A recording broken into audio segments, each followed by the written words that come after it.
Hello friends, welcome back to my YouTube channel. ಇವತ್ತಿನ ವಿಡಿಯೋದಲ್ಲಿ ನಾನು ಈ ರೀತಿ 38 ಸೈಜ್ ಬ್ಲೌಸ್ ಹೀಗೆ ಸ್ಕ್ಯಾಲಪ್ ಡಿಸೈನಲ್ಲಿ, ಸೊ ಬ್ಯಾಕ್ ಕೂಡ ಸ್ಕ್ಯಾಲಪ್ ಡಿಸೈನ್ ಇರುತ್ತೆ, ಹಾಗೆಯೇ ಸ್ಲೀವ್ಸ್ ಕೂಡ ಸ್ಕ್ಯಾಲಪ್ ಡಿಸೈನ್ ಇರುತ್ತೆ, ಹಾಗೆಯೇ ಡೀಪ್ ಜಾಸ್ತಿ ಇಟ್ಟು ಕೂಡ ಯಾವುದೇ ರೀತಿ ಶೋಲ್ಡರ್ ಡ್ರಾಪ್ ಆಗದೇ ಇರೋ ರೀತಿ ಎಲ್ರಿಗೂ ಕೂಡ ಡೀಪ್ ಜಾಸ್ತಿ ಇಡ್ತು ಅಂತಂದರೆ ನಿಮಗೆ ಭುಜ ಜಾರ ಸಮಸ್ಯೆ ಬರುತ್ತೆ. ಸೊ ನಾನು ಇವತ್ತಿನ ವೀಡಿಯೋದಲ್ಲಿ ಎಷ್ಟೇ ಡೀಪ್ ಇಟ್ಟರೂ ಕೂಡ ಭುಜ ಜಾರಬಾರ್ದು, ಆ ರೀತಿ ನಾನು ಈ ವಿಡಿಯೋದಲ್ಲಿ ಕಟಿಂಗ್ ಮಾಡಿ ತೋರಿಸ್ತೀನಿ. ಇದು ಬಂದು 38 ಸೈಜು. ಸೊ ಬನ್ನಿ ಇವಾಗ ವೀಡಿಯೋನ ಸ್ಟಾರ್ಟ್ ಮಾಡೋಣ. ಸ್ಟಾರ್ಟ್ ಮಾಡೋದಕ್ಕಿಂತ ಮುಂಚೆ ನಾಳೆಯಿಂದ ಟೈಲರಿಂಗ್ ಕ್ಲಾಸ್ನ ಹೇಳ್ಕೊಡ್ತಾ ಇದ್ದೀನಿ. ಸೊ ಯಾರಿಗೆಲ್ಲ ಇಂಟ್ರೆಸ್ಟ್ ಇದೆ ಬೇಗ ಸಬ್ಸ್ಕ್ರೈಬ್ ಮಾಡ್ಕೊಳ್ಳಿ. ಟೈಲರಿಂಗ್ ಕ್ಲಾಸ್ ಅನ್ನೋದು ಫ್ರೀ ಇರುತ್ತೆ ನಿಮಗೆ. ಸೊ ಫಸ್ಟು ಅರ್ಧ ಇಂಚ್ಗೆ ಒಂದು ಮಾರ್ಕ್ ಮಾಡ್ಕೊಳ್ಳಿ. ನೋಡಿ, ಅರ್ಧ ಇಂಚ್ಗೆ ಒಂದು ಮಾರ್ಕ್ ಮಾಡ್ಕೊಂಡಿದ್ದೀನಿ. ಇದಾದ ನಂತರ ಬೆನ್ನಿನ ಪೂರ್ಣ ಉದ್ದನ ಮಾರ್ಕ್ ಮಾಡ್ಕೋಬೇಕು. ನಾನು ಯಾವಾಗಲೂ ಕೂಡ ಅಷ್ಟೇ ಪೂರ್ಣ ಉದ್ದ ಪ್ರತಿಯೊಂದನ್ನು ಕೂಡ ಅಳತೆ ಬ್ಲೌಸಲ್ಲೇ ತೋರಿಸ್ತೀನಿ. ಯಾಕಂತಂದರೆ ಬಿಗಿನರ್ಸ್ಗೆ ಕನ್ಫ್ಯೂಸ್ ಆಗಬಾರ್ದು. ಅಳತೆ ಬ್ಲೌಸಲ್ಲಿ ಹೇಗೆ ಅಳತೆ ತಗೊಂಡ್ರು ಏನು ಅನ್ನೋದು ಕನ್ಫ್ಯೂಸ್ ಆಗಬಾರ್ದು ಅಂದ್ಬಿಟ್ಟು ಸೊ ಅಳತೆ ಬ್ಲೌಸಲ್ಲೇ ಇಟ್ಟು ತೋರಿಸ್ತೀನಿ. ನೋಡಿ, ಈ ರೀತಿ ಅಳತೆ ಬ್ಲೌಸ್ನ ಬೆನ್ನಿನಿಂದ ಪೂರ್ಣ ಉದ್ದನ ತಗೊಳ್ಳಿ. ಬೆನ್ನಿನ ಪೂರ್ಣ ಉದ್ದನ ಈ ರೀತಿ ಇಟ್ಕೊಂಡು ಇಲ್ಲಿಗೆ ಒಂದು ಮಾರ್ಕ್ ಮಾಡ್ಕೊಳ್ಳಿ. ನೋಡಿ, ಪೂರ್ಣ ಉದ್ದನ ಈ ರೀತಿ ಟೈಟಾಗಿ ಎಳೆದಿಟ್ಕೊಳ್ಳಿ, ಆವಾಗ ನಿಮಗೆ ಸಿಗುತ್ತೆ ಪೂರ್ಣ ಉದ್ದ. ಮಾರ್ಕ್ ಮಾಡಿಕೊಂಡು ಅರ್ಧ ಇಂಚು ಎಕ್ಸ್ಟ್ರಾ ಮಾರ್ಕ್ ಮಾಡ್ಕೋಬೇಕು. ನೋಡಿ, ನಮಗೆ ಇಲ್ಲಿಗೆ ಬಂತು ಮಾರ್ಕ್ ಅನ್ನೋದು, ಇಲ್ಲಿಗೆ ಬಂತಲ್ವ. ಇದಿಷ್ಟು ಆದಮೇಲೆ ಇವಾಗ ನಾನು ಡೀಪ್ ಎಷ್ಟಿದೆ ಅನ್ನೋದನ್ನು ನೋಡ್ಕೋಬೇಕು. ಸೊ ಡೀಪ್ನ ಯಾವಾಗಲೂ ಕೂಡ ನೀವು ಈ ರೀತಿ ಇಟ್ಕೊಂಡು ನೋಡ್ಕೊಳ್ಳೋದ್ಕಿಂತ, ಸೊ ನೋಡಿ ಈ ರೀತಿ ಇಟ್ಕೊಂಡು ನೋಡ್ಕೊಳ್ಳೋದ್ಕಿಂತ ಇಲ್ಲೇ ಭುಜದ ಮಧ್ಯದಲ್ಲಿ ಬೆನ್ನ ಮಧ್ಯದಲ್ಲಿ ತಗೊಳ್ಳಿ, ಆವಾಗ ನಿಮಗೆ ಕರೆಕ್ಟಾಗಿ ಡೀಪ್ ಸಿಗುತ್ತೆ. ಇದನ್ನ ಈ ರೀತಿ ಫೋಲ್ಡಿಂಗ್ ಮಾಡ್ಕೊಂಡಾದಮೇಲೆ ಇಲ್ಲಿಗೆ ಒಂದು ಮಾರ್ಕ್ ಮಾಡಿ, 1/4 ಇಂಚು ಎಕ್ಸ್ಟ್ರಾ ಮಾರ್ಕ್ ಮಾಡಿ, ಆವಾಗ ಇಲ್ಲಿ ನಿಮಗೆ ಪರ್ಫೆಕ್ಟಾಗಿ ಡೀಪ್ ಅನ್ನೋದು ಸಿಗ್ತಾ ಹೋಗುತ್ತೆ. ನೋಡಿ, ಇವಾಗ ಡೀಪ್ ಸಿಕ್ತಲ್ವ, ಇಲ್ಲಿಗೆ ಒಂದು ಮಾರ್ಕ್ ಮಾಡ್ಕೊಳ್ಳಿ. ಸೊ ಇದಿಷ್ಟು ಆದಮೇಲೆ 38 ಎದೆ ಸುತ್ತಳತೆಗೆಲ್ಲ ನಾವು ಡೀಪ್ ಜಾಸ್ತಿ ಇರೋದ್ರಿಂದ, ಸೊ ನಾನು ತೋರಿಸ್ತೀನಿ ನೋಡಿ ಡೀಪ್ ಎಷ್ಟಿದೆ ಅಂತ. 11 ಇಂಚು ಡೀಪ್ ಬಂದಿದೆ. ಸೊ ಇದು ಡೀಪ್ ಜಾಸ್ತಿ ಇರೋದ್ರಿಂದ ಇಲ್ಲಿ ನಮಗೆ 2/4 ಇಂಚು ಸಾಕಾಗುತ್ತೆ. ಡೀಪ್ ಜಾಸ್ತಿ ಇದ್ದಷ್ಟು ವಿಡ್ತ್ ಅನ್ನೋದನ್ನು ಕಮ್ಮಿ ಮಾಡ್ಕೊಳ್ಳಿ. ಹಾಗೆಯೇ ಭುಜ ಬಂದು 3/4 ಇಂಚ್ಗೆ ಮಾರ್ಕ್ ಮಾಡ್ಕೊಳ್ಳಿ. ನೋಡಿ, ಈ ರೀತಿ 3/4 ಇಂಚ್ಗೆ ಮಾರ್ಕ್ ಮಾಡಿಕೊಂಡೆ. ಆರ್ಮಲ್ ಬಂದು ಇವ್ರದ್ದು 38 ಸೈಜ್ಗೆ, ಸೊ ನಾನು 6/4 ಇಂಚು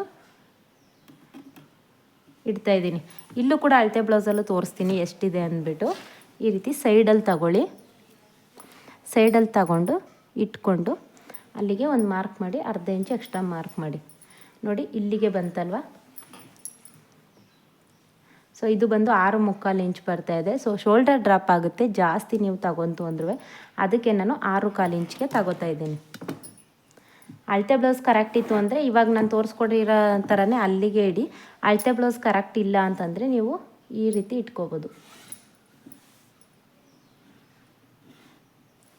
ಸೊ ಇದು ಬ್ಯಾಕ್ ಪಾರ್ಟ್ ಆಗಿರೋದ್ರಿಂದ 1 ಇಂಚ್ಗೆ ಒಂದು ಮಾರ್ಕ್ ಮಾಡ್ಕೊಳ್ಳಿ. ಮಾರ್ಕ್ ಮಾಡ್ಕೊಂಡು ಈ ರೀತಿ ರೌಂಡ್ ಶೇಪ್ ಅನ್ನೋದನ್ನು ಕೊಡಿ. ಸೊ ಎದೆ ಸುತ್ತಳತೆನ ಮಾರ್ಕ್ ಮಾಡ್ಕೊಳ್ಳೋಣ. 9.5 ಇಂಚು ಎದೆ ಸುತ್ತಳತೆ. ಇದಾದ ನಂತರ ಇಲ್ಲಿ ನಮಗೆ 2/4 ಇಂಚ್ ಇದೆ ಅಲ್ವಾ, ಇಲ್ಲಿ ಬಂದು ನಾವು 3 ಇಂಚ್ಗೆ ಮಾರ್ಕ್ ಮಾಡ್ಕೋಬೇಕು. ಯಾಕಂತಂದರೆ ಇಲ್ಲಿ ನಮಗೆ ಬ್ರಾಡ್ ಬೇಕಾಗಿದೆ, ಹಾಗಾಗಿ 3 ಇಂಚ್ಗೆ ಒಂದು ಮಾರ್ಕ್ ಮಾಡಿಕೊಂಡು ಸ್ಟ್ರೈಟ್ ಈ ರೀತಿ ಲೈನ್ ಹಾಕ್ಕೊಳ್ಳಿ. ಇದಿಷ್ಟು ಆಯ್ತಲ್ವ ಸೊಂಟದ ಸುತ್ತಳತೆ. ಅದನ್ನೆಲ್ಲ ನಾನು ಸ್ಟಿಚಿಂಗ್ ವೀಡಿಯೋನು ಕೂಡ ಅಪ್ಲೋಡ್ ಮಾಡ್ತೀನಿ ಇದನ್ನು. ಸೊ ನಿಮಗೆ ಸ್ಟಿಚಿಂಗ್ ಮಾಡುವಾಗಲೇ ಕರೆಕ್ಟಾಗಿ ತೋರಿಸ್ತೀನಿ ಹೇಗೆ ಅದನ್ನು ಸ್ಟಿಚ್ ಮಾಡೋದು, ಸೈಡ್ ಫಿಟ್ಟಿಂಗ್ನ ಅಂದ್ಬಿಟ್ಟು ಸ್ಟಿಚಿಂಗ್ ವೀಡಿಯೋದಲ್ಲೇ ತೋರಿಸ್ತೀನಿ. ಇವಾಗ ನೋಡಿ, ಇದನ್ನು ನಾನು ಹೇಗೆ ಮಾರ್ಕ್ ಮಾಡ್ಕೋಬೇಕು ಅಂತ ತೋರಿಸ್ತೀನಿ. ಅರ್ಧ ಇಂಚು ಬಿಟ್ಟು ಸ್ಕ್ಯಾಲಪಲ್ಲಿ ಇದನ್ನಾದರೂ ಮಾಡ್ಕೋಬೋದು, ಇಲ್ಲಾಂತಂದರೆ ಚಿಕ್ಕದು ಬೇಕು ಅಂತಂದರೆ ಇದನ್ನಾದರೂ ಮಾಡ್ಕೋಬೋದು. ಸೊ ಅವರು ದೊಡ್ಡದಾಗಿ ಸ್ಕ್ಯಾಲಪ್ ಕೇಳಿದ್ದಾರೆ, ಹಾಗಾಗಿ ಫಸ್ಟ್ ಇಲ್ಲಿಂದನೇ ತಗೊಳ್ಳಿ. ಸೊ ಈ ರೀತಿ ಪೆನ್ಸಿಲ್ ಸಿಗುತ್ತೆ ನಿಮಗೆ, ತಗೊಂಡಿಟ್ಕೊಳ್ಳಿ. ಸ್ಕ್ಯಾಲಪ್ ಡಿಸೈನ್ಗೆಲ್ಲ ಪೆನ್ಸಿಲ್ ಆದರೆ ಇನ್ನೂ ನೀಟಾಗಿ ಬರುತ್ತೆ ಅಂತ ಅಷ್ಟೇ. ನೋಡಿ, ಈ ರೀತಿ ಒಂದು ಮಾರ್ಕ್ ಮಾಡಿಕೊಂಡು ಇಲ್ಲೂ ಕೂಡ ಅಷ್ಟೇ ಅರ್ಧ ಮಾತ್ರ ಮಾರ್ಕ್ ಮಾಡ್ಕೊಳ್ಳಿ. ಯಾಕಂತಂದರೆ ನಿಮಗೆ ಇಷ್ಟೇ ಡೀಪ್ ಸಾಕಲ್ವ, ಅದಕ್ಕೋಸ್ಕರ. ಸೊ ಇಲ್ಲಿ ಅರ್ಧ ಇಂಚು ಬಿಟ್ಟು ಭುಜ ಅಟ್ಯಾಚ್ ಮಾಡೋದಕ್ಕೆ ಬೇಕಲ್ವ, ಅದಕ್ಕೋಸ್ಕರ ಅರ್ಧ ಇಂಚು ಬಿಟ್ಟು ನಿಮಗೆ ಬ್ರಾಡ್ ಬೇಕು ಅಂದರೆ ಸ್ವಲ್ಪ ಹಿಂದೆಗೆ ತಗೊಳ್ಳಿ. ನಿಮಗೆ ಬ್ರಾಡ್ ಬೇಡ ಅಂದರೆ ಇಷ್ಟಕ್ಕೆ ತಗೊಳ್ಬೋದು.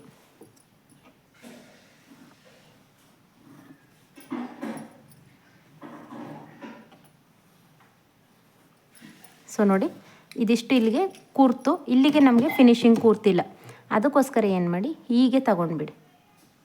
ಇಲ್ಲ ಅಂತಂದರೆ ಈಗ ತಗೊಂಡ್ರು ಆಯಿತು, ಇಲ್ಲ ನಿಮಗೆ ಬೇಡ ಇದೇ ರೀತಿ ಈಗ ಬರಬೇಕು ಅಂತಂದರೆ ಉಲ್ಟಾ ಇಟ್ಟು ಕೂಡ ತಗೋಬೋದು. ನೋಡಿ ಹೀಗೆ.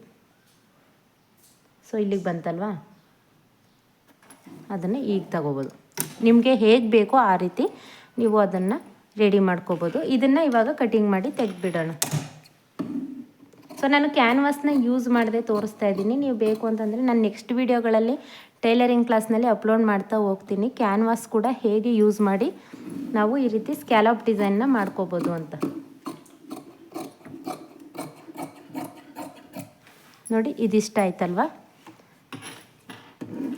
ಇವಾಗ ಇದನ್ನು ಸ್ಟ್ರೈಟ್ ಕಟ್ ಮಾಡ್ಕೊಳ್ಳಿ, ಯಾಕಂದರೆ ಇದು ಭುಜ ಅಟ್ಯಾಚ್ ಮಾಡೋದಕ್ಕೆ.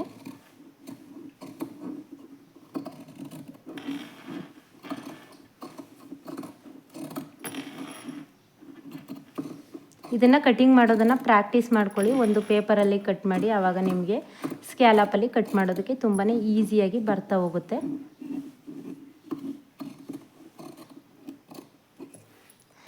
ಇದಿಷ್ಟ ಆಯ್ತಲ್ವ. ಇದಿಷ್ಟನ್ನು ಕಟ್ ಮಾಡ್ಕೊಂಡಾದಮೇಲೆ ನೋಡಿ ಹೀಗೆ ಬೇಕಾದರೂ ಕಟ್ ಮಾಡ್ಬೋದು, ಇಲ್ಲ ಅಂತಂದರೆ ಹೀಗೆ ಬೇಕಾದರೂ ಕಟ್ ಮಾಡ್ಕೋಬೋದು. ಸೊ ನಿಮಗೆ ಯಾವ ರೀತಿ ಶೇಪ್ ಬೇಕು ಅನಿಸುತ್ತೆ ಆ ರೀತಿ ಶೇಪಲ್ಲಿ ಕಟ್ ಮಾಡ್ಕೊಳ್ಳಿ. ಇದನ್ನು ಓಪನ್ ಮಾಡಿ ತೋರಿಸ್ತೀನಿ ನೋಡಿ. ನೋಡಿ ಬ್ಯೂಟಿಫುಲ್ ಆಗಿರುವಂಥ ಸ್ಕ್ಯಾಲಪ್ ಡಿಸೈನು ರೆಡಿ ಆಯಿತು. ಇವಾಗ ಫ್ರಂಟ್ ಪಾರ್ಟ್ನು ಕೂಡ ಕಟ್ ಮಾಡ್ಕೊಳ್ಳೋಣ. ಇದಿಷ್ಟು ಆಲ್ರೆಡಿ ಮಾರ್ಕ್ ಇದೆ ಅಲ್ವಾ. ನೋಡಿ ಇಲ್ಲಿಗೆ ಒಂದು ಮಾರ್ಕ್ ಇದೆ, ಸೊ ಇಲ್ಲಿಗೂ ಕೂಡ ಒಂದು ಮಾರ್ಕ್ ಇದೆ. ಇದಕ್ಕೆ ನಾವು ಹಾರ್ಮಲ್ನ ಆ ಕಡೆ ಸೈಡ್ ಹೇಗೆ ತಗೊಂಡಿದ್ವಿ ಅದೇ ರೀತಿ ಈ ಕಡೆ ಸೈಡ್ ಕೂಡ ಒಂದು ಮಾರ್ಕ್ ಮಾಡ್ಕೊಳ್ಳಿ. ನೋಡಿ ಈ ರೀತಿ 6.25 ಇಂಚ್ಗೆ ತಗೊಂಡಿದ್ವಿ ಅಲ್ವಾ, ಅದೇ ರೀತಿ ಇಲ್ಲೂ ಕೂಡ 6.25 ಇಂಚ್ಗೆ ತಗೊಂಡು ಈ ರೀತಿ ಸ್ಟ್ರೈಟ್ ಲೈನ್ ಹಾಕ್ಕೊಳ್ಳಿ. ಸೊ ಫ್ರಂಟಲ್ಲಿ ಅರ್ಧ ಇಂಚ್ ತಗೊಳ್ಳಿ ಸಾಕು, ಬ್ಯಾಕಲ್ಲಿ 1 ಇಂಚ್ ತಗೊಂಡಿದ್ರಿ ಅಲ್ವಾ, ಫ್ರಂಟಲ್ಲಿ ಅರ್ಧ ಇಂಚು ಸಾಕಾಗುತ್ತೆ. ಇಲ್ಲಿ ಯಾವುದೇ ರಿಂಕಲ್ಸ್ ಬರೋದಿಲ್ಲ ನಿಮಗೆ ಅರ್ಧ ಇಂಚ್ ತಗೋತು ಅಂತಂದರೆ. ಸೊ ಫ್ರಂಟ್ ಡೀಪ್ನ ನೋಡ್ಕೋಬೇಕಾಗುತ್ತೆ. ಇದರಲ್ಲಿ ಏನೇ ಡೌಟ್ಸ್ ಇದ್ದರೂ ಕೂಡ ನನಗೆ ಕಮೆಂಟ್ ಮಾಡಿ ತಿಳಿಸಿ. ಬ್ಲೌಸ್ ಕಟಿಂಗ್ ಸ್ಟಿಚಿಂಗ್ ಯಾವುದರಲ್ಲಿ ಏನೇ ಡೌಟ್ಸ್ ಇದ್ದರೂ ಕೂಡ ನನಗೆ ಕಮೆಂಟ್ ಮಾಡಿ ತಿಳಿಸಿ. ಸೊ ನಾನು ನಿಮಗೆ ಅದಕ್ಕೆ ವಿಡಿಯೋನ ಮಾಡಿ ಅಪ್ಲೋಡ್ ಮಾಡ್ತೀನಿ. ಇವಾಗ ನಾನು ತೋರಿಸ್ಕೊಡೋಂಥ ಮೆಥಡಲ್ಲಿ ನೀವು ಕಟ್ ಮಾಡ್ತಾ ಹೋಯ್ತು ಅಂತಂದರೆ ತುಂಬಾ ಈಸಿಯಾಗಿ ಬೇಗ ಬ್ಲೌಸ್ ಕಟಿಂಗ್ ಕಲಿಬೋದು. ನೋಡಿ 7 ಇಂಚಸ್ ಬರ್ತಾಯಿದೆ. 7 ಇಂಚಸ್ಗೆ ಈ ರೀತಿ ಮಾರ್ಕ್ ಮಾಡ್ಕೋಬೇಕು. ಇಲ್ಲಿ ನಾವು 2.25 ಇಂಚ್ ಇಟ್ಟಿದ್ವಿ ಅಲ್ವಾ, ಇಲ್ಲಿ ನಮ್ಮ 3 ಇಂಚನ್ನ ಇಟ್ಕೋಬೇಕಾಗುತ್ತೆ. ಸೊ ಅಳತೆ ಬ್ಲೌಸ್ ಇಲ್ಲದೇ ಕೂಡ ಹೇಗೆ ಕಟ್ ಮಾಡೋದು ಅನ್ನೋದನ್ನು ನೆಕ್ಸ್ಟ್ ವೀಡಿಯೋಗಳಲ್ಲಿ ಅಪ್ಲೋಡ್ ಮಾಡ್ತಾ ಹೋಗ್ತೀನಿ. ಸೊ 32, 34 ಆ ಸೈಜ್ಗೆಲ್ಲ ನಿಮಗೆ ಅಳತೆ ಬ್ಲೌಸ್ ಇಲ್ಲ ಅಂದರೆ ಹೇಗೆ ಕಟ್ ಮಾಡಬೇಕು ಅನ್ನೋದನ್ನು ಕೂಡ ನಾನು ತೋರಿಸ್ಕೊಡ್ತೀನಿ. ಇದಿಷ್ಟ ಆಯ್ತಲ್ವ. ಅವರು ಫ್ರಂಟಲ್ಲೂ ಕೂಡ ಸ್ಕ್ಯಾಲಪ್ ಕೇಳಿದ್ದಾರೆ, ಅದಕ್ಕೋಸ್ಕರ ನೋಡಿ ಈ ರೀತಿ ಸ್ವಲ್ಪ ಬ್ರಾಡ್ ಆಗಬೇಕು ಅಂದರೆ ಬ್ರಾಡಾಗಿ ಕೂಡ ಇಟ್ಕೋಬೋದು, ಇಲ್ಲ ಅಂತಂದರೆ ಇಷ್ಟೇ ಸಾಕಾಗುತ್ತೆ. ನೋಡಿ ಈ ರೀತಿ ಇಲ್ಲಿ ಬಂದು ನಿಮಗೆ ಹೀಗೆ ಸ್ಟ್ರೈಟ್ ಬಂದು ಈ ರೀತಿ ಸ್ಕ್ಯಾಲಪಲ್ಲಿ ಇದಿಷ್ಟನ್ನು ಫಸ್ಟು ಕಟಿಂಗ್ ಮಾಡಿ ತೆಗೆದುಬಿಡೋಣ.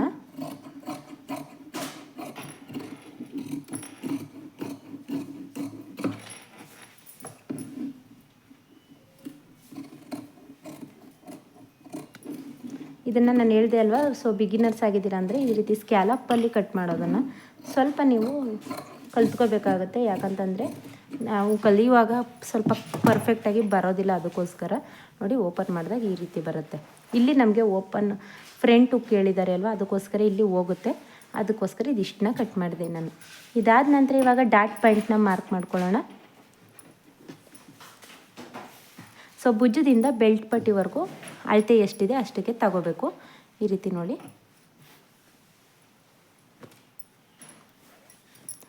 ಈ ರೀತಿ ಭುಜದಿಂದ ಇಟ್ಕೊಳ್ಳಿ. ಭುಜನ ಈ ರೀತಿ ಇಟ್ಕೊಂಡು ಬೆಲ್ಟ್ ಪಟ್ಟಿವರೆಗೂ ಕೂಡ ಅಳತೆ ಎಷ್ಟಿದೆ ನೋಡಿಕೊಂಡು ಅಲ್ಲಿಗೆ ಒಂದು ಮಾರ್ಕ್ ಮಾಡ್ಕೊಳ್ಳಿ. ಎಕ್ಸ್ಟ್ರಾ ಅರ್ಧ ಒಂದು ಮಾರ್ಕ್ ಮಾಡ್ಕೊಳ್ಳಿ. ಇದಾದ ನಂತರ ಉಕ್ಸ್ಪಟ್ಟಿಯಿಂದ ಬೆಲ್ಟ್ ಪಟ್ಟಿವರೆಗೂ ಕೂಡ ಇಟ್ಕೊಂಡು ಒಂದು ಮಾರ್ಕ್ ಮಾಡಿ. ಇಲ್ಲಿ ನಾವು 1 ಇಂಚು ಮಾರ್ಕ್ ಮಾಡಬೇಕು, ಯಾಕಂತಂದರೆ ಇಲ್ಲಿ ಅರ್ಧ ಇಂಚ್ ಹೋಗುತ್ತೆ, ಬೆಲ್ಟ್ ಪಟ್ಟಿ ಅಟ್ಯಾಚ್ ಮಾಡಿದಾಗ ಅರ್ಧ ಇಂಚ್ ಹೋಗುತ್ತೆ. ಸೊ ಇದನ್ನು ಈ ರೀತಿ ನೀಟಾಗಿ ಶೇಪ್ ಕೊಡಿ. ಇವಾಗ ಇದು ಡಾಟ್ ಪಾಯಿಂಟ್ನ ಮಾರ್ಕ್ ಮಾಡ್ತೀನಿ ನೋಡಿ. ಸೊ ಇಲ್ಲಿ ಬಂದು 2 ಇಂಚು ಸಾಕಾಗುತ್ತೆ. 2 ಇಂಚ್ಗೆ ಒಂದು ಮಾರ್ಕ್ ಮಾಡಿ, ಯಾಕಂತಂದರೆ ಇಲ್ಲಿ ಸ್ಕ್ಯಾಲಪ್ ಕಟ್ ಮಾಡಿರೋದ್ರಿಂದ ಭುಜದ ಮಧ್ಯದಿಂದ ನೇರವಾಗಿ ತಗೊಂಡು 2.5 ಇಂಚ್ಗೆ ತಗೊಳ್ಳಿ. ಈ ಕಡೆ 1 ಇಂಚು, ಈ ಕಡೆ 1 ಇಂಚನ್ನ ತಗೊಳ್ಳಿ. ಇದಾದ ನಂತರ ಇಲ್ಲಿ ರೌಂಡ್ ಶೇಪ್ ಕೊಟ್ಟಿರ್ತೀವಿ ಅಲ್ವಾ, ಅದರ ಮಧ್ಯಕ್ಕೆ 3.5 ಇಂಚ್ಗೆ ತಗೊಳ್ಳಿ. ನೋಡಿ ಇವಾಗ ಡಾಟ್ ಪಾಯಿಂಟ್ ಅನ್ನೋದು ಮಾರ್ಕ್ ಮಾಡ್ಕೊಂಡಾಯಿತು. ಇದನ್ನು ಕಟಿಂಗ್ ಮಾಡಿ ತೆಗೆದುಬಿಡೋಣ.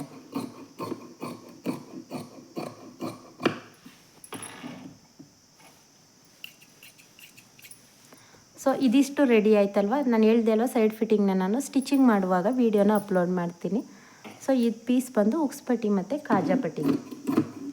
ಯಾವಾಗಲೂ ಹಾರ್ಮಲ್ ಹತ್ರ ಕಟ್ ಮಾಡಿರೋದು ಉಕ್ಸ್ಪಟ್ಟಿ ಮತ್ತು ಕಾಜಾಪಟ್ಟಿಗೆ ಕಟ್ ಮಾಡ್ಕೊಳ್ಳಿ.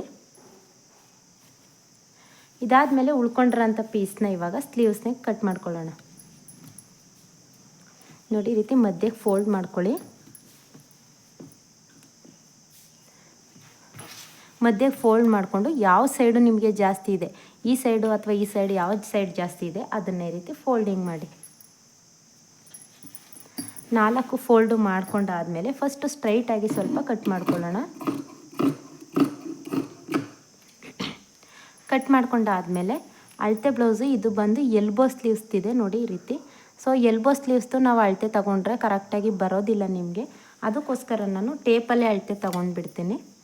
ಯಾಕಂತಂದರೆ ನಿಮಗೆ ಎಲ್ಬೋ ಸ್ಲೀವ್ಸ್ ಅಳತೆ ಕೊಟ್ಟಾಗ ಈ ರೀತಿ ಎಳೆದಿಟ್ಕೊಂಡ್ರೆ ಅದು ಜಾಸ್ತಿ ಬರುತ್ತೆ. ಅದಕ್ಕೋಸ್ಕರ ಇದು ನೋಡಿ 11 ಇಂಚ್ ಬರ್ತಾಯಿದೆ. ಸೊ 11 ಇಂಚ್ ಇಟ್ಟರೆ ಅವ್ರಿಗೆ ಲೆಂತ್ ಜಾಸ್ತಿ ಆಗುತ್ತೆ. ನಾನು ಒಂದು 10.5 ಇಂಚ್ ಇಡ್ತೀನಿ. ಯಾಕಂತಂದರೆ ಸ್ಕ್ಯಾಲಪ್ ಅಲ್ವಾ, 10.5 ಇಂಚ್ ಇಟ್ಟರೆ ಕರೆಕ್ಟ್ ಆಗುತ್ತೆ. ನೋಡಿ ಈ ರೀತಿ 10.5 ಇಂಚ್ ಇಟ್ಕೊಂಡು ಇಲ್ಲಿಗೆ ಸ್ಟ್ರೈಟ್ ಲೈನ್ ಹಾಕ್ಕೊಳ್ಳಿ. ಸ್ಟ್ರೈಟ್ ಲೈನ್ ಹಾಕ್ಕೊಂಡು ಇದಕ್ಕೆ ನಾವು ಡೌನಿಂಗ್ ಯಾವ ರೀತಿ ತಗೋಬೇಕು ಅಂತಂದ್ಬಿಟ್ಟು ತೋರಿಸ್ತೀನಿ ನೋಡಿ. ಎದೆ ಸುತ್ತಳತೆ ನಮಗೆ ಎಷ್ಟಿರುತ್ತೆ ಅಷ್ಟನ್ನು ನೀವು ಡೌನಿಂಗ್ನ ಅದರ 10ನೇ ಭಾಗನ ಡೌನಿಂಗ್ ತಗೋಬೇಕಾಗುತ್ತೆ. ಇವಾಗ ಇದು ಬಂದು 38 ಎದೆ ಸುತ್ತಳತೆ ಇದೆಯಲ್ವ, 3.8 ಡೌನಿಂಗ್ ತಗೊಳ್ಳಿ. 10 ಇಂಚಿಂದ ಮೇಲ್ಪಟ್ಟು ಉದ್ದ ಇದ್ದಾಗ ಮಾತ್ರ ನೀವು ಡೌನಿಂಗ್ನ ಈ ರೀತಿ ತಗೋಬೋದು. 10 ಇಂಚ್ಗಿಂತ ಕಡಿಮೆ ಇತ್ತು ಅಂತಂದರೆ ಅಳತೆ ಬ್ಲೌಸಲ್ಲಿರೋದೇ ತಗೊಳ್ಳಿ. ಇದಿಷ್ಟು ಆಯ್ತಲ್ವ. ಇದಿಷ್ಟು ಆದಮೇಲೆ ಇಲ್ಲಿ ನಾವು 1.5 ಇಂಚ್ಗೆ ಒಂದು ಮಾರ್ಕ್ ಮಾಡ್ಕೊಳ್ಳಿ. ಈ ರೀತಿ ಶೇಪ್ ಕೊಡಿ, ಸ್ಲೀವ್ಸ್ದು ಶೇಪ್. ಇದಿಷ್ಟಾದಮೇಲೆ ಇವಾಗ ಸ್ಕ್ಯಾಲಪಲ್ಲಿ ಕಟ್ ಮಾಡ್ಕೊಳ್ಳೋಣ. ಇದೇ ರೀತಿ ಸ್ಕೇಲ್ನ ನೀಟಾಗಿ ಇಟ್ಕೊಳ್ಳಿ. ನೋಡಿ ಈ ರೀತಿ ಸ್ಕೇಲ್ ಇಟ್ಕೊಂಡು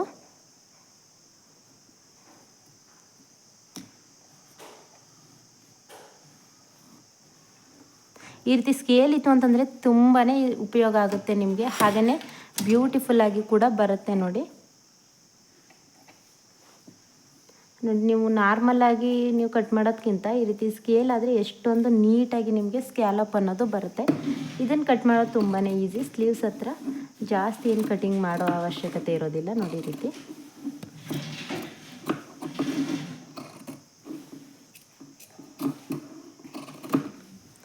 ಇದಿಷ್ಟೇ, ತುಂಬಾ ಈಸಿಯಾಗಿ ಕಟಿಂಗ್ ಮಾಡ್ಕೊಂಡು ಆಯ್ತಲ್ವ. ಇವಾಗ 1/2 ಇಂಚ್ ಎಕ್ಸ್ಟ್ರಾ ಬಿಟ್ಟು ಕಟ್ ಮಾಡ್ತೀನಿ. ಯಾಕಂತಂದರೆ ನಾವು ಅಲ್ಲಿ ಕಟ್ ಮಾಡ್ಕೊಂಡಿದ್ವಿ ಅಲ್ವ, ಅದಕ್ಕೋಸ್ಕರ. ಇದನ್ನು ಕೂಡ ಅಷ್ಟೇ ಸೈಡ್ ಫಿಟ್ಟಿಂಗ್ ಮಾಡೋದು, ಹಾಗೆಯೇ ಸ್ಲೀವ್ಸು ಫ್ರಂಟ್ ಶೇಪ್ ತೆಗೆಯೋದನ್ನು ಕೂಡ ಹೀಗೆ ಸ್ವಲ್ಪ ಪೀಸ್ನ ಅಟ್ಯಾಚ್ ಮಾಡಬೇಕು. ಇದನ್ನೆಲ್ಲ ನಾನು ಸ್ಟಿಚಿಂಗಲ್ಲಿ ಹೇಳ್ಕೊಡ್ತಾ ಹೋಗ್ತೀನಿ. ಇದಿಷ್ಟು ಆಯಿತು. ಇದರ ಸ್ಟಿಚಿಂಗ್ ವಿಡಿಯೋನೂ ಕೂಡ ಅಷ್ಟೇ.